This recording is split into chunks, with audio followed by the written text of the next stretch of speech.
regalo para sa family. So, I just used the credit card, expensive ticket. So, can you give me $500? Hindi kinaya ni Inday Mirian kasi hindi umuwi. So, tinawagan. Uy!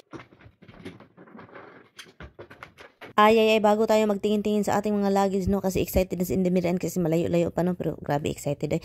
Bumangon na si Tami kasi hindi kami magkatabi kagabi. At sabi niya sa akin, ayaw talaga niya akong disturbohin na hindi na ako magkalitos-litos dito, guys. Sobrang aga niyang gumising para maligo at mag-ready. So, ngayon, nag-ready na siya sa mga pagkain. Hindi niya ako disturbohin, guys. Buti na lang nagising si Inday Mirian. Ito talaga yung mga papel-papel ko, no? Magising na lang ako, na-ready na siyang paalis. So, yun lang, ayaw, iwan ko itong asawa ko talaga. No? Hindi talaga niya ako gisingin, guys. Ayaw niya akong mapagod kahit sa pag-ano ng pagkain niya. Kaya magtaranta-taranta ako talaga kapag gising ko, napaalis na siya. Pero magbay man yan siya paminsan. Pero paminsan din kapag nakikita niyang naghagok-hagok si Inday Mirian, hindi yan siya magbabay. So paminsan talaga, guys, maaway-away ko ito bago magtrabaho. Kasi pinagsabihan ko na siya, pabalik-balik na lang, nagripit-ripit ako, nagpuim-puim na ako na dapat mag-kiss ka, dapat magbay ka, dapat gisingin mo ako, dapat ako yung nag-asikaso ng pagkain mo. Ate, itong mga simple na gawain, nailagay ko lang yung pagkain niya sa lunch box niya. Guys, grabe naman talaga. Sinabihan ko siya dito, sabi ko ako na yung nag-arrange kasi talaga nagpataka naman siya dasok. Oy, ang iyang sandwich, guys, nangalata na nangabtuwad bilis ka, no? So, kaya yun. So, sabi ko sa kanya, sige na, mag-ingat ka. Ang hangin, guys, walang katapusan ang hangin. And then, may ice-ice pa rin sa daan, pero buti na lang may mga ano naman, nalinis naman. At alam niyo naman, uuwi si Inday Mirian, isa ito talaga sa pinag-alala ko, guys. Yung wala ako dito. At yung trabaho niya sunod-sunod, guys. Yung pinag-alala ko is yung mga alaga ko. Talagang ito yung talagang sabi ko sa kanya, sure ka ba na uuwi ako? Kasi talagang, ay nako dong, hindi ka talaga magtrabaho, sunod-sunod ang araw kasi yung mga anak natin, mapapasmo at mag-iyak-iyak, kawawa naman.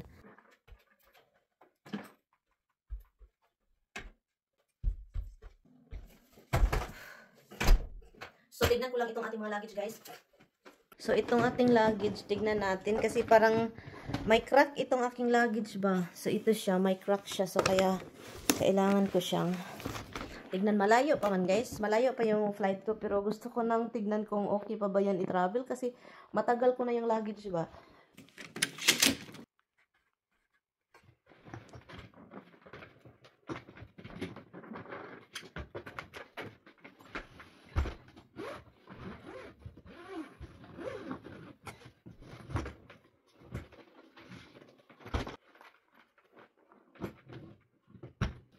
Crack na siya. So, kailangan na siyang i-tackle. Tackle na ito. Sayang naman, no?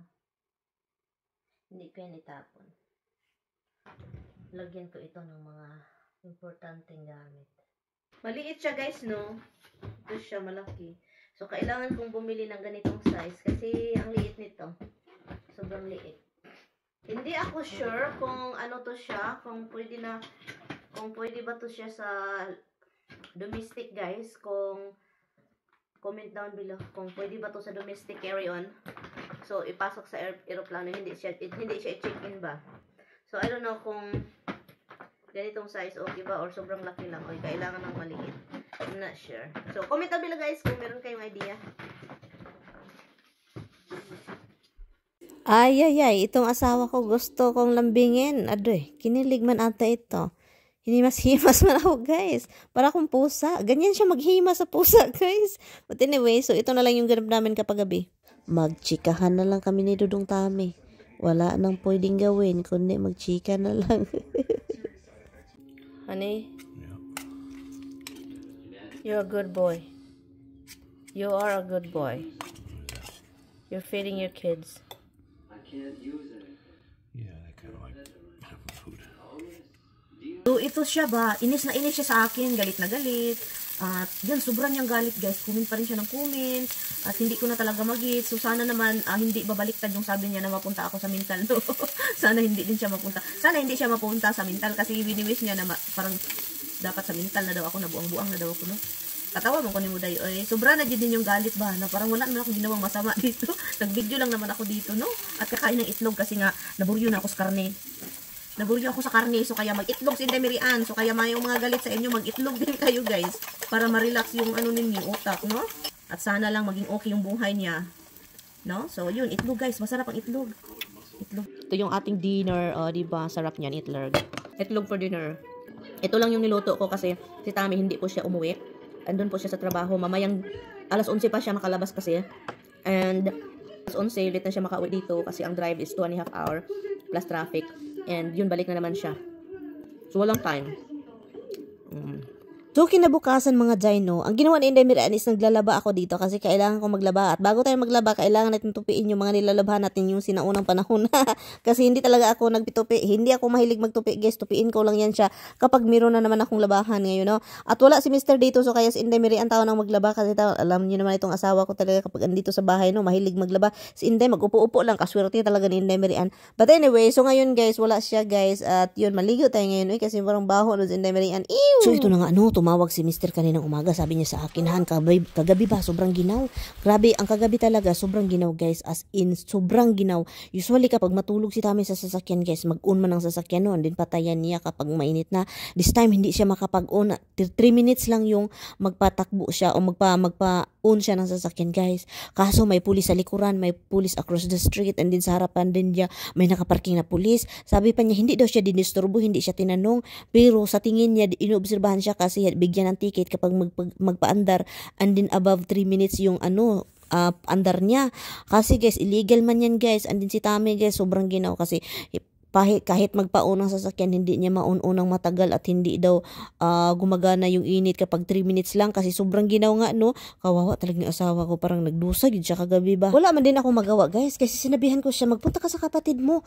Ayaw man niya. Uy, iwan ko na lang kung anong problema niya, no? Hindi, basta meron siyang problema. For some reason, hindi niya sinabi sa akin.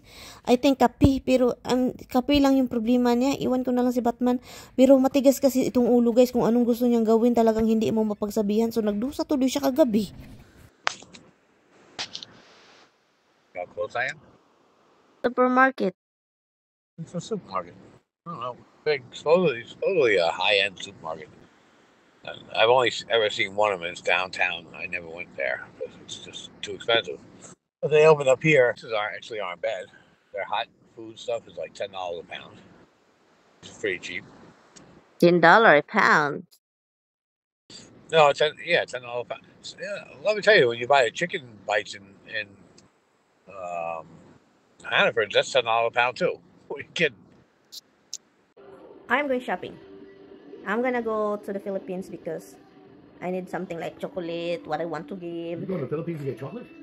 No, I'm going to buy some chocolates and then regalo para sa family. So I just used the credit card, expensive ticket. So can you give me $500? $500 worth of chocolate? Yes. It's 77 cash now. Ujiji Winford. I need cash now. Okay. I'll give you cash. It's 77 cash now. $500. $500. So because I cannot use the car, so now you're here. That's right. You can't go out now. And $500 later, okay? Okay. Thank you.